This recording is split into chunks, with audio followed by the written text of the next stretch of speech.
Mystery and magic come alive with the all-new Dungeons & Dragons action figures. There's Grimsword, the evil knight, and Warduke, the Chill. Hello there, gang, and welcome to another episode of Displaying-Model-Behaviour, the Earth's mightiest video podcast. So take off your pants, crack a beer, and let's talk about the Neca D&D Grimsword.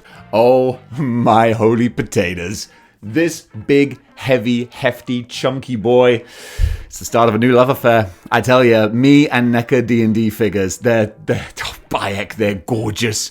I've already done a review of Warduke, so I'm going to try not to repeat myself too much. Okay, so this might be a bit of a truncated review. I've used that word a couple of times recently. It does mean what I think it means. So this, look, first of all, the design. The design is where it's at. And that's the most important thing because it just jumps out at me as a kid's toy that's been made into an adult's toy. And that's so much fun. So looking at the box, like I said before with Warduke, love it. With the window packaging, you can open it up and see what's inside and you got all the beautiful artwork and the photography. That's how action figures should be displayed, as like collectible art pieces. That's what I dig. And then you crack open the box and there's the Grimsword. And it's just such a childish, but brilliantly so, design for an action figure. Just like Warduke, this looks like a kid in junior school was sketching in his notebook his design for a big baddie for his Dungeons & Dragons game. And then here he is, made three-dimensional by insanely talented people. And it just, it works. Again, creativity, man. That's the things like the snake head on the. You can see how excited I'm getting talking about it because I get giddy when I see cool stuff. Like buying him and Warduke together. That was expensive and probably ill-judged, but I did it anyway because I wanted to play with it. I wanted to mess around with it. I wanted to review it and just have the experience of seeing what these figures are like. Because so many times you'll see stuff online, you'll see pictures and video reviews, but it doesn't do it justice to having it in hand and seeing how it's put together, the mechanics of it, how it feels to just play around with it. And this lives up to that experience. Just so much fun. Going from the top down, the helmet.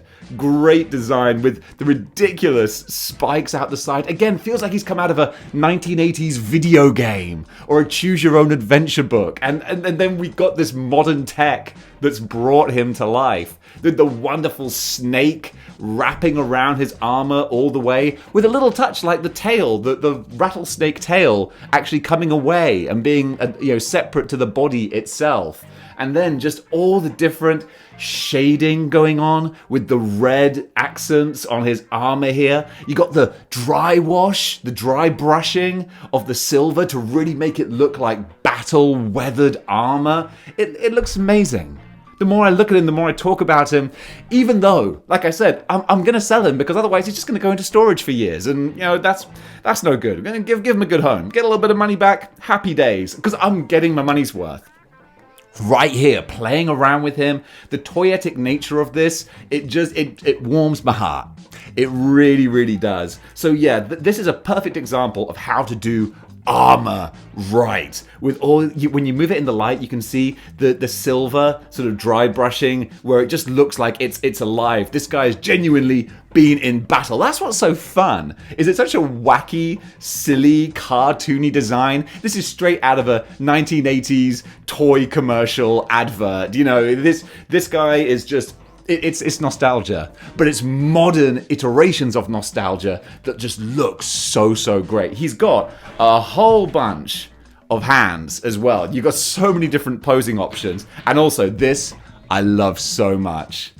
This flail here, this is amazing with the actual chain. So it's a functioning, none of these McFarlane style plastic molded chains that look like garbage. Sorry, McFarlane, I do love a lot of what you do, but the Spawn with plastic chain, that doesn't look good. Look, real chain. This is amazing. Again, sticking with the snake motif, I love it. You know that when this dude was putting his armor designs together, he was like, snakes. I'm gonna be the snake guy. Yeah, when they see me on the battlefield, they'll be like, "Oh no, it's the snake guy!" And yeah, I to be honest, if I saw him on the battlefield, yeah, it would be brown trousers time. I'm like, I don't want to mess with this dude because he's so big, hefty, chunky. But yeah, just look at the spike ball there. It's gnarly. It's really, you imagine, wha-bam! I'm amazed I haven't clocked myself in the face with this yet. There but by the grace of God. So yeah, I gotta say, it's just, he's beautiful. He's really, really fantastic. Unfortunately, however, I broke him. This foot here is glued on. Is this foot glued on?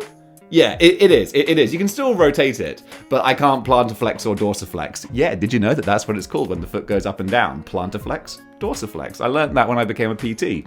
So yeah, and the reason is it's twofold, okay? Neca figures, this proves, are more fragile than others. It also proves I'm a stupid, clumsy oaf. He was posed on my shelf, I knocked him off my shelf. When he hit the ground, his foot broke off. So I'm saying that it was my fault for knocking him off the shelf, but also, like, if it had been a Marvel Legend, I guarantee that thing would have just bounced back up and I could have caught it, you know. Whereas this, unfortunately, yeah, his foot took a bit of a beating. But actually, having glued it back on, you can still rotate left and right. Yeah, so that's fine. But just one to be aware of. And also, just before I forget, it's little details like, and this is the same with Warduke as well, with the shield, you know, he functionally wears it. It doesn't clip in. There's no peg or anything. It's actual proper straps that go around the forearm. He wears it properly like a boss. Ah, man, I love this guy so much. Let's give him a grade. So, as a grade for Neca D&D Grimsword, I'm going to give this guy a solid 7.5 out of 10. Excellent action figure, same score as Warduke, although he doesn't get the boom seal of model behavior just because he has such a dark costume that he can actually get lost on the shelf a bit of a dark blob. However, when you bring him into the light, you see where all the money's gone. And that, of course, is a factor that does affect the grade, is the price. These cost a little over $40, so they are expensive action figures. But when you see what you get and the bang for your buck, I think it's a very, very good purchase. And even if I don't collect the rest of the line, I hope Neca make more of them, because just as a fun, creative, imaginary action figure line, these guys are nailing it.